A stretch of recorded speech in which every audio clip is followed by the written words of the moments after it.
Tak seharusnya cinta ini terlalu menggebu, karena pada akhirnya cintalah yang kembali menghancurkanku.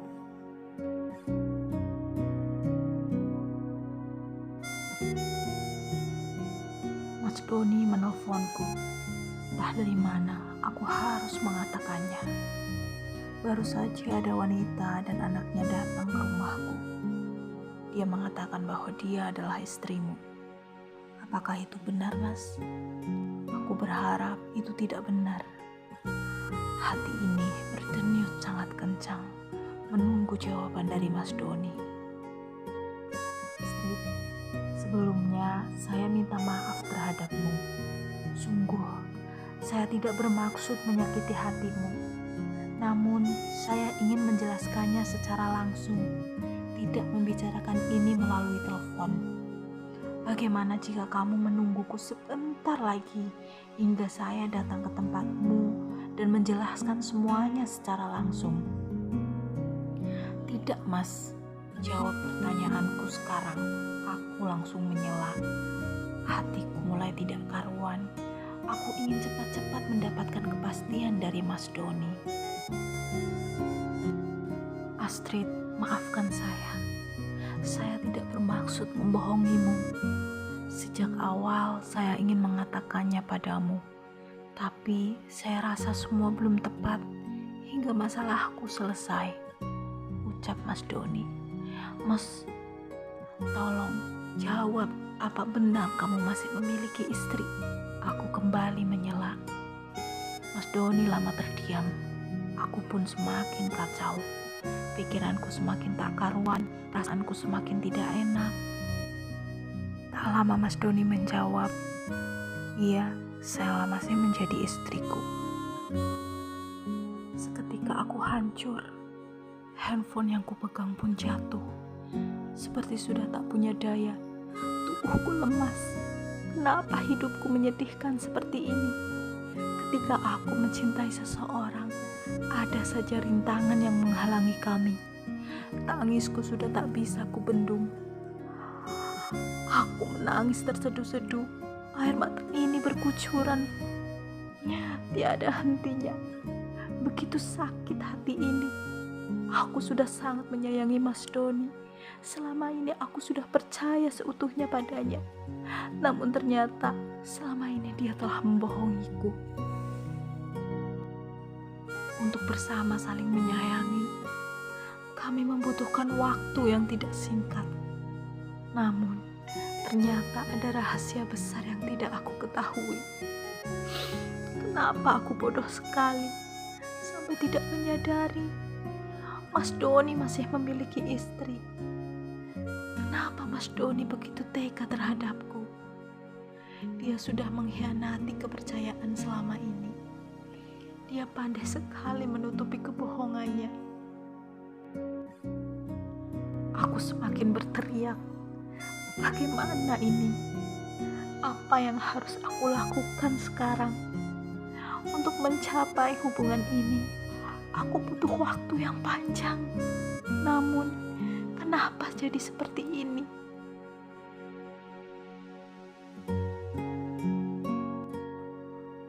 Mas Doni terus menghubungiku, namun hatiku sudah terlanjur sakit hati padanya. Aku pun memblokir nomornya. Entah apa yang harus kujelaskan pada keluargaku, karena keluargaku terlanjur mengetahui hubungan kami. Sayang, kami semua telah tertipu oleh kebaikan Mas Doni.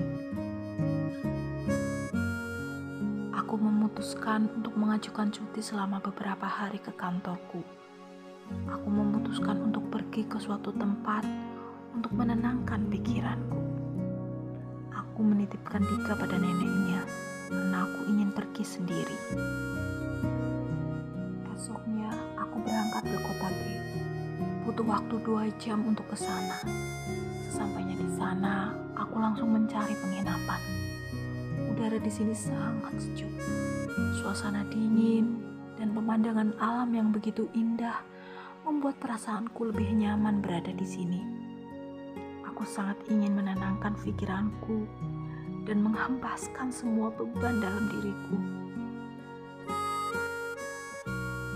Tak terasa sudah 2 hari aku di sini. Udara di sini benar-benar membawa ketenangan untuk diriku. Dari kemarin, aku mematikan handphoneku. Saatnya aku menyalakan handphone.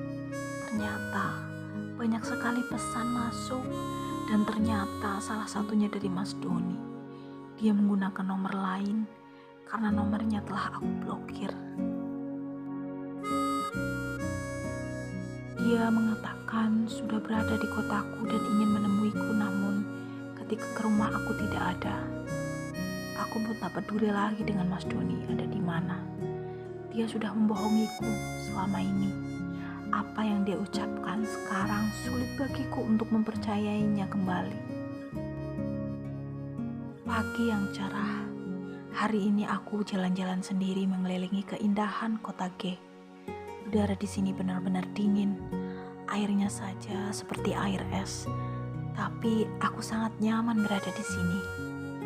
Sepulang jalan-jalan, tiba-tiba saja aku dikagetkan dengan seorang laki-laki yang berada di depan penginapan tempat aku menginap. Kenapa dia mirip sekali dengan Mas Doni? Tapi mana mungkin dia berada di sini? Tidak mungkin. Aku terlalu berhalusinasi sampai semua orang yang aku temui mirip dengannya. Namun tiba-tiba laki-laki tersebut mendekatiku. Benar saja, ternyata dia adalah Mas Doni sungguhan. Ini bukanlah halusinasi. Aku sangat kaget. Bagaimana dia bisa tahu aku di sini? Mas Doni, sedang apa Mas Doni di sini? Pulanglah Mas, aku tidak mau melihatmu, ucapku. Seketika Mas Doni memegang tanganku. Astrid, dengarkan dulu penjelasanku, ucapnya. Lepaskan Mas, pergilah. Aku sudah tidak butuh penjelasan apapun darimu. Aku sudah sangat membencimu. Bisa-bisanya kau membohongiku selama ini.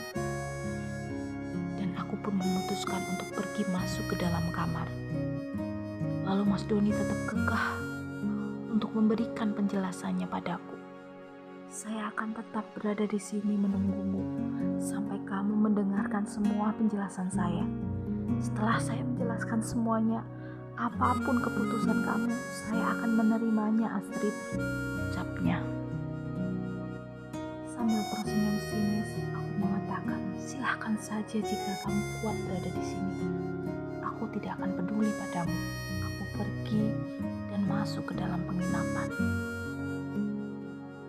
Aku masuk ke dalam kamar. Aku mandi, sarapan, dan setelah itu aku menelpon Dika. Tiba-tiba Nenek Dika mengatakan, jika semalam Mas Doni datang ke rumah, menjelaskan semua pada keluargaku, dan mengucapkan permintaan maaf. Namun, aku tidak menanyakan secara detail apa yang Mas Doni katakan kepada keluargaku, karena aku tidak mau tahu. Pantas saja Mas Doni tahu keberadaanku. Ternyata, dia sudah datang ke rumah orang tuaku.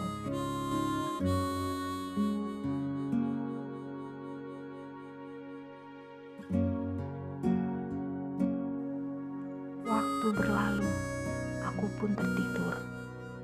Setelah bangun, aku tidak sengaja melihat Mas Doni masih duduk di tempat tadi pagi dia menungguku.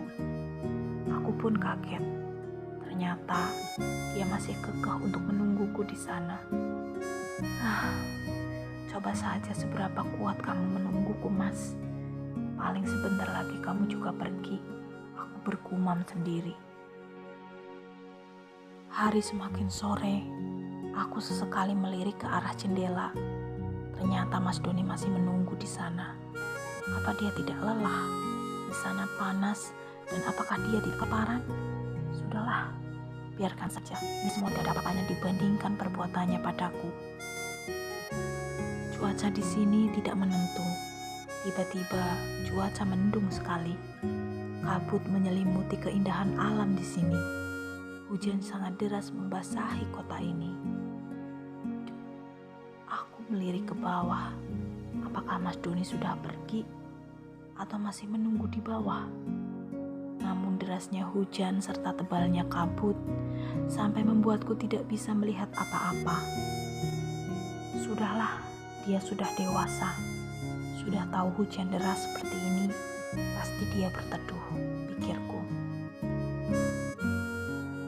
Tak kupungkiri, walau hati ini sudah tersakiti, masih saja aku memperdulikannya. Sekarang sudah larut malam, hujan pun kian mereda, udara yang sangat dingin semakin menusuk, padahal aku sudah memakai baju tebal dan berselimut. Tapi udara di sini sungguh dingin. Tak lama aku melirik ke bawah dan ternyata